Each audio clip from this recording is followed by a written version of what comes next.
प्रभात बच्चों, मैं आपकी सामाजिक का और आज हम सामाजिक अध्ययन के भाग 3 नागरिक शास्त्र का पहला पाठ शुरू करने जा रहे हैं। तो चलिए शुरू करते हैं। अध्याय 1 सरकार, गवर्नमेंट। अंग्रेजी में इसे क्या कहते हैं? सरकार को गवर्नमेंट। चलिए पाठ का परिचय देखने पर हम प्रकाश डालेंगे। सरकार के स्तर कितने होते हैं जानेंगे। सरकार के प्रकार, लोकतंत्र किसे कहते हैं, महिला मताधिकार किस प्रकार से कब से शुरुआत हुई, इस बात के अच्छे से चलिए वो शुरू करते हैं। मनुष्य क्या है? एक सामाजिक प्राणी है, ठीक है। और मानसिक भौतिक आवश्यकताओं की पूर्ति के लिए हमें समाज में मिलजुल कर रहना पड़ता है। हम एक दूसरे के काम आते हैं, ठीक है। अब जब हम साथ में रहते हैं तो हमारे झगड़े भी स्वाभाविक है, ठीक है। तो इन सभी झगड़ों को इन सभी मुद्दों पर क्या है, एक व्यवस्थित व्यवस्था होनी जरूरी है, एक व्यवस्था उत्पन्न करना जरूरी है, ठीक है, जिससे कि लोगों के जीवन तथा संपत्ति की रक्षा की जाए, मतभेदों को व लड़ाई झगड़ों को क्या किया जाए, इन सबको ठीक किया जाए। तो इन सब पर ध्यान देने के लिए, इन सब पर नजर रखने के लिए कानून बनाने की जरूरत है। सरकार की भी शांति तथा व्यवस्था के बिना कोई भी व्यक्ति जीवन में आगे नहीं बढ़ सकता, ना उसका जीवन विकास हो सकता, ठीक है। इस तरह सरकार की आवश्यकता निम्नलिखित कारणों से है। जैसे और भी देखिए, लोगों के जीवन तथा संपत्ति की रक्षा के लिए, बाहरी आक्रमणों से समाज के सदस्यों की सुरक्षा के लिए, देखो आतंकी हमले होते हैं या फिर विदेशी आक्रमण होते हैं, तो हमारी सरकार क्या है, कुछ ऐसी व्यवस्था, ऐसा ढांचा बनाती है जिससे क्या है, हम समाज में सुरक्षित जीवित रह सकते, ठीक है। प्राकृतिक आपदाओं व संकट के समय लोगों की सहायता करती है सरकार। कानून व्यवस्था, शांति सुरक्षा की स्थापना, कानून के अनुसार न्याय करने, लोगों के विवाद सुलझाने, ये सब क्या होते हैं, ये सारे उत्तरदायी सरकार के होते हैं। ऐसा वातावरण उत्पन्न करना जिसमें एक प्रत्येक नागरिक का क्या हो, संपूर्ण विकास हो, ऐसा वातावरण कौन बनाती है? हमारी सरकार। अब आ जाइए, सरकार के स्तर, 3 प्रकार के स्तर होते हैं, स्थानीय, राज्य तथा राष्ट्रीय, ठीक है। तो इस तरह से सरकार 3 स्तरों पर कार्य करती है। स्थानीय स्तर का अभिप्राय है गांव कस्बों से या छोटे मोटे नगरों से। स्थानीय स्तर का अभिप्राय गांव और कस्बों या नगरों से है, ठीक है। राज्य सरकार संपूर्ण राज्य की व्यवस्था करती है। जैसे उत्तर प्रदेश की सरकार, पंजाब, ये सभी हमारे 28 राज्य हैं, 28 राज्यों में 28 सरकारें राज कर रही हैं, ठीक है। जबकि राष्ट्रीय स्तर का अभिप्राय संपूर्ण देश से है, एक साथ सभी देश, पूरे देश की व्यवस्था करना एक साथ। तो इस तरह से सरकार जो है 3 स्तरों में बटी हुई है, स्थानीय, राज्य और राष्ट्रीय, ठीक है। ठीक है, इन सब का क्या कार्य है पूरे देश में? विद्युत, पेयजल, जल निकासी, पात आदि की व्यवस्था करना स्थानीय स्तर की, ये सारे कार्य कौन करते हैं? स्थानीय स्तर की सरकार। सड़कों का निर्माण, शिक्षा की व्यवस्था, किसानों की सिंचाई की से संबंधित सुविधाएं उपलब्ध कराना, ये करती है हमारी राज्य सरकार। पड़ोसी तथा अन्य देशों में कूटनीति संबंध स्थापित करना, है ना, आपस में अच्छे संबंध, व्यापारिक संबंध, इस तरह से आयात निर्यात अच्छा रहता है, ठीक है। आपस में बाकी विदेश जो हैं उन सबसे क्या रखना, अच्छे संबंध स्थापित करना, ठीक है, जिससे कि हमारा व्यापार बढ़े। परमाणु ऊर्जा विकसित करना, मुद्रा नोट छापना आदि राष्ट्रीय स्तर की सरकार का उत्तरदायित्व, इसकी जिम्मेदारी। तो परमाणु ऊर्जा विकसित कौन करती है? हमारी राष्ट्रीय सरकार। सारे बड़े बड़े काम राष्ट्रीय सरकार के ऊपर निर्भर है। बाकी 3 स्तरों में बटी है सरकार, ये हमने अच्छे से देख लिया। अब अजी सरकार के प्रकार। सरकार के 2 प्रकार होते हैं, लोकतंत्रात्मक सरकार, तानाशाही सरकार। लोकतंत्रात्मक सरकार वह है जिसमें लोगों का प्रशासन जिसमें लोगों का प्रशासन होता है और जिसमें लोग प्रशासन में सक्रिय भाग लेते हैं, मतलब लोग प्रशासन में सक्रिय रूप से भाग लेते हैं, ठीक है। ये जो सरकार होती है लोकतंत्रात्मक सरकार, ये लोगों के लिए, लोगों द्वारा और लोगों के प्रति बनाई गई, मतलब लोगों के लिए, लोगों द्वारा बनाई जाती है। और किसके हित के लिए? लोगों के हित के लिए, कल्याण के लिए, ठीक है।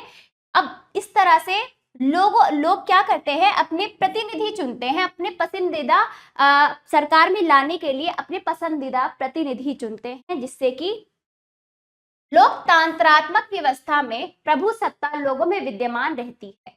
देखो बच्चों, प्रतिनिधि क्यों चुनते हैं? क्योंकि लोकतंत्रात्मक व्यवस्था में प्रभु सत्ता जो है सबसे ऊपर जो है ना लोगों को यानी जनता को रखा गया है। जनता के द्वारा सरकार बनाई जाती है लोकतंत्रात्मक सरकार में, ठीक है, लोगों द्वारा बनाई गई सरकार, ठीक है। अपने पसंदीदा प्रतिनिधि को वोट देकर चुनते हैं, ठीक। जो वास्तविक रूप से देखो, वास्तविक रूप से प्रशासन कौन करती है? हमारी जनता करती है। किसके द्वारा? अपने पसंदीदा प्रतिनिधि द्वारा, क्योंकि शासन कानून भी जनता के हित के लिए बनाए जाते हैं इस प्रकार की सरकार में, ठीक है। इस तरह भारत में कौन सी सरकार है? लोकतंत्रात्मक सरकार है। आजकल विश्व के अधिकांश देशों में ये सरकार अपनाई गई है। कौन सी? लोकतंत्रात्मक सरकार है। अब आ जाइए दूसरे नंबर पर, तानाशाही सरकार। तानाशाही सरकार लोकतंत्रात्मक सरकार के बिल्कुल उल्टी होती है। इसमें जनता की बात नहीं सुनी जाती। यहाँ पर राजा राज करता है, यहाँ पर राजा अपनी चलाता है, चाहे वो बात अच्छी हो चाहे बुरी हो, जनता को माननी पड़ेगी, ठीक है। इस प्रकार की सरकार को तानाशाही सरकार कहते हैं। एक ही व्यक्ति के पास असीमित शक्तियां होती हैं, ठीक है। वह जो राजा होता है, जो भी सरकार में सरकार के पद पर होता है, उसकी ताकत के शक्ति के आधार पर पदासीन वो होता है, ठीक है। मतलब वो अपनी शक्ति के आधार पर ही सरकार बनाता है। इस प्रकार की सरकार में शासन कानून के ऊपर होता है। किसके ऊपर होता है? शासन कानून के ऊपर होता है। जबकि लोकतंत्रात्मक सरकार के अंदर लोगों के ऊपर शासन जो होता है लोगों के ऊपर होता है, ठीक है। उसकी बात ही कानून होती है। वह जनमत की परवाह नहीं करता, वह अपनी ताकत सत्ता के आधार पर लोगों को कानून मानने के लिए मजबूर कर देता है, ठीक है। इस प्रकार की सरकार एक व्यक्ति अथवा एक राजनीतिक दल की होती है। अन्य किसी दल के इसमें अन्य किसी दल का कोई अस्तित्व नहीं होता, ठीक है। चीन में इस प्रकार की सरकार है, ठीक। अब आज लोकतंत्र किसे कहते हैं? लोकतंत्र में लोगों द्वारा शासन होता है, ठीक है। लोकतंत्र दो प्रकार के होते हैं, प्रत्यक्ष, अप्रत्यक्ष। प्रत्यक्ष लोकतंत्र में किसी देश के सभी लोग सरकार चलाने में भाग लेते हैं। इस प्रकार का लोकतंत्र प्राचीन काल में उन देशों में प्रचलित था जिनकी जनसंख्या बहुत कम थी। बहुत पहले क्या था? शुरुआती समय था, जनसंख्या इतनी नहीं थी, कम जनसंख्या। ऐसे देशों में ऐसे भी देश है जहाँ की जनसंख्या बहुत कम थी उस समय में। तब वहां के लोग मिलजुल कर क्या करते थे? प्रत्यक्ष रूप से सरकार में शामिल हो जाते थे। स्वयं ही वो अपने कानून बनाते थे, सरकार चलाते थे, लोगों द्वारा सरकार चलाई जाती थी, ठीक है। अब देखिए दूसरे प्रकार की सरकार है अप्रत्यक्ष। यहाँ क्या होता है? यहाँ सरकार जो है लोगों द्वारा ना चलाकर अप्रत्यक्ष रूप से वो अपने पसंदीदा प्रतिनिधि को चुनते हैं, अपनी सरकार बनाते हैं, फिर उसके द्वारा लोगों के कल्याण के कार्य किए जाते हैं, लोगों के लिए कानून बनाए जाते हैं। तो इस प्रकार के जो यहाँ पर क्या है, किसी प्रतिनिधि को बीच में लाया जा रहा है सरकार में शामिल होने के। यहाँ पर लोग अप्रत्यक्ष रूप से शामिल, इतना समझ में आया? ठीक है। ये चुने हुए प्रतिनिधि मिलकर समस्त जनसंख्या के लिए निर्णय लेते हैं। सार्वभौम वयस्क मताधिकार की व्यवस्था भारत में सहज ही नहीं हो गई थी। सार्वभौम यानी सभी को, चाहे वो लिंग के आधार पर हो, चाहे जाति हो, चाहे रंग रूप हो, तो इस तरह के भेदभाव नहीं किया जाता। तो सार्वभौम मताधिकार सभी को समान रूप से क्या मत देने का, वोट देने का अधिकार है। इसका अर्थ ये सभी को, चाहे स्त्री पुरुष हो, चाहे अलग जात हो, चाहे कोई भी रंग हो, सबको समान रूप से वोट देने का अधिकार, सार्वभौम वयस्क मताधिकार की व्यवस्था भारत में हुई है। लेकिन ये जो व्यवस्था हुई है ये ऐसे ही नहीं, इतनी आसानी से नहीं, इसमें बहुत संघर्ष भारतीय लोगों को बहुत संघर्ष, लंबे तथा कठिन संघर्ष करने पड़े। इसके परिणाम जब जाकर उन्हें मतलब स्वतंत्रता के बाद ये अधिकार प्राप्त किया। भारत ही नहीं अन्यत्र भी लोगों को लोकतंत्र मताधिकार प्राप्त करने के लिए कठिन संघर्ष करना पड़ा। सिर्फ भारत में नहीं, अन्य देशों में भी क्या है, और भी देशों को गुलाम बनाया गया था। और फिर उनको जैसे कि वहां पे भी जात पात रंग रूप के ऊपर क्या होता था, लोगों का शोषण होता था, उनको भी वोट देने का अधिकार नहीं था। लेकिन उन्होंने भी इस चीज के लिए संघर्ष किया और आज सभी को सार्वभौम वयस्क मताधिकार की व्यवस्था प्राप्त हो गई, ठीक है। चलिए अब आ जाइए महिला मताधिकार। महिला को मत देने का अधिकार, इसके लिए महिलाओं के लिए कितना संघर्ष करना पड़ा, इसमें हम अच्छे से देखेंगे। महिला मताधिकार के विश्व की सरकारों ने स्वेच्छापूर्वक शक्ति के बंटवारे को स्वीकार नहीं किया। अनेक यूरोपीय देशों तथा संयुक्त राज्य अमेरिका के विषय में यह सत्य है कि महिलाओं तथा निर्धनों को सरकार में सहभागिता के लिए संघर्ष करना पड़ा। इस तथ्य की पुष्टि ब्रिटेन के सफ्रागेट आंदोलन के अध्ययन से होती है। इस बात की जो पुष्टि होती है ना, सफ्रागेट आंदोलन इसी के लिए, महिलाओं के लिए चला गया था। महिलाओं को पूर्ण रूप से मताधिकार देने की मांग की गई थी इस आंदोलन के अंदर। सफ्रागेट आंदोलन इंग्लैंड की महिलाओं द्वारा मताधिकार प्राप्त करने के लिए चलाया गया था। 20वीं शताब्दी के शुरू में देखो 20वीं शताब्दी के बहुत पहले ही ग्रेट ब्रिटेन में महिलाओं की समानता के लिए संघर्ष प्रारंभ हो गया था। ठीक है, इस तरह से महिलाओं के मताधिकार के लिए संघर्ष की पहल जो हुई थी 1897 ईस्वी में मिलीसेंट फॉसेट द्वारा की गई, जिसने, तो इस तरह से महिलाओं के मताधिकार के लिए संघर्ष की जो पहल हुई थी मिलीसेंट फॉसेट द्वारा की गई थी, जिसने National Union of Women's Suffrage Society की स्थापना की। संसद के अधिकांश पुरुष सदस्यों की मान्यता थी कि महिलाएं संसद की कार्यशैली के विषय में कुछ भी नहीं जानती, अतः उन्हें चुनाव प्रक्रिया में भाग नहीं लेना चाहिए। तो इस तरह से देखिए वुमेन्स सफरेज सोसाइटी की स्थापना की, National Union of Women's Suffrage Society की स्थापना की मिलीसेंट फॉसेट द्वारा। ठीक है, उस समय संसद के जो पुरुष थे वो सोचते थे महिलाओं को ज्ञान नहीं है, कार्यशैली के बारे में वो नहीं जानती, तो उनको क्या करे, ये हक देकर। ठीक है, तो इस तरह से चुनाव प्रक्रिया में भाग नहीं लेना चाहिए, ऐसा उनका मानना था पुरुषों का, संसद के पुरुषों का। इससे अनेक महिलाएं क्या हो गई, क्रोधित हो उठी, क्योंकि वो भी शिक्षित, वो भी सब कुछ करने के लिए। आज के समय में लड़कियां पीछे हैं, महिलाएं पीछे नहीं, महिलाएं भी बराबर भागीदारी ले, लेकिन उस समय ऐसा नहीं था। 1903 में women social and political union की स्थापना इमेलाइन पैंटहर्स्ट एवं उसकी पुत्री द्वारा की गई। यह यूनियन सफ्रागेट के रूप में प्रसिद्ध।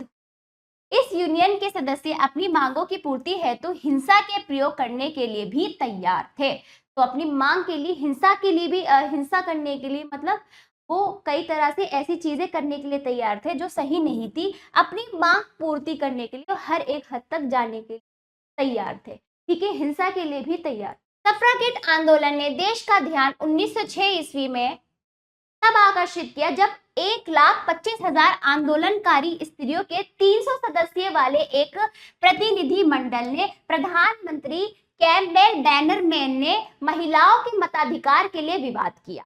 तो इस तरह से जो प्रधानमंत्री के वक्तव्य थे, ठीक है, प्रधानमंत्री के मूर्खतापूर्ण वक्तव्यों से क्रोधित होकर आंदोलनकारियों ने बल का प्रयोग करना शुरू किया। सफ्रागेट आंदोलन दो शाखाओं में बढ़ गया, फॉसेट के नेतृत्व में तथा पैंटहर्स्ट नेतृत्व में। फॉसेट के नेतृत्व वाला दल शांतिपूर्ण प्रदर्शनकारी प्रार्थनाओं के आधार पर था, ठीक है, जबकि पैंटहर्स्ट के नेतृत्व वाला दल प्रयोग में। ठीक है, चलिए, तो इस तरह से पैंटहर्स्ट के नेतृत्व वाला दल प्रयोग में, हिंसा के उसमें विश्वास करता था। इस तरह से आंदोलन चल रहे थे, सब अपनी अपनी मांग कर रहे थे कि सबको समानता का अधिकार प्राप्त हो। तो देखो बच्चों, ये सारी जो समानताएं हमें मिली है, इसके लिए कुल मिलाकर ये जानना जरूरी है, इसके लिए बहुत संघर्ष किए गए हैं यहाँ तक पहुंचने के लिए।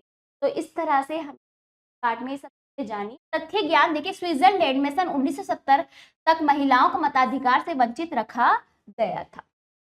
शब्दावली देखिए, वयस्क मताधिकार, सभी वयस्क लोगों का मत देने का अधिकार, लोकतंत्र, जनता का शासन। सारांश लिख लीजिए, सरकार वह एजेंसी या मशीनरी है जिसके द्वारा नीतियां निर्धारित की जाती है, ठीक है, और इस तरह से कार्य नियंत्रित किए जाते हैं, सामान्य हितों की रक्षा। एक अच्छे जीवन के लिए, अस्तित्व के लिए, अच्छे जीवन के अस्तित्व के लिए हमारी मूल आवश्यकताओं की पूर्ति के लिए सरकार की आवश्यकता होती है।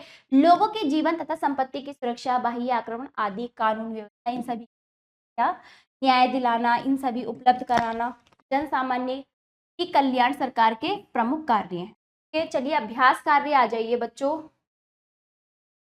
सही विकल्प पर सही का चिन्ह लगे। भारत में मताधिकार की आयु है 18 वर्ष।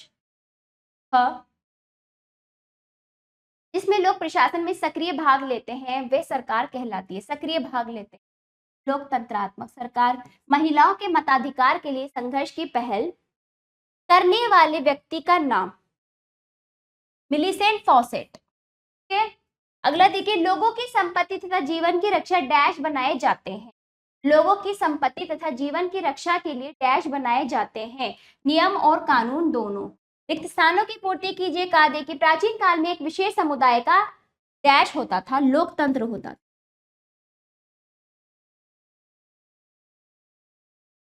अगला, डैश एक सामाजिक प्राणी है, मनुष्य।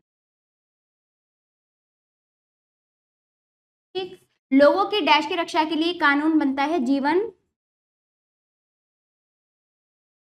तथा संपत्ति।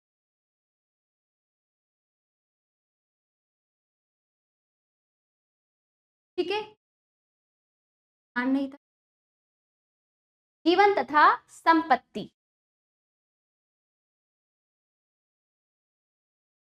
ठीक, अगला, सरकार डैश विभिन्न स्तरों पर कार्य करती है। 3, डैश में लोगों का शासन होता है, किसमें? लोकतंत्र में।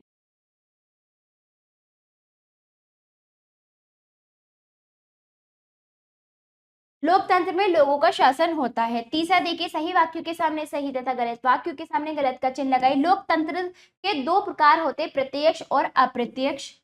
हाँ देखिए, सार्वभौम वयस्क मताधिकार मतदान की अनुमति नहीं देता, गलत। अगला देखिए, 1903 में WSPU की स्थापना हुई, सही। अगला देखिए, 18 वर्ष से कम आयु वाले व्यक्तियों को मतदान देने का अधिकार प्राप्त है, गलत।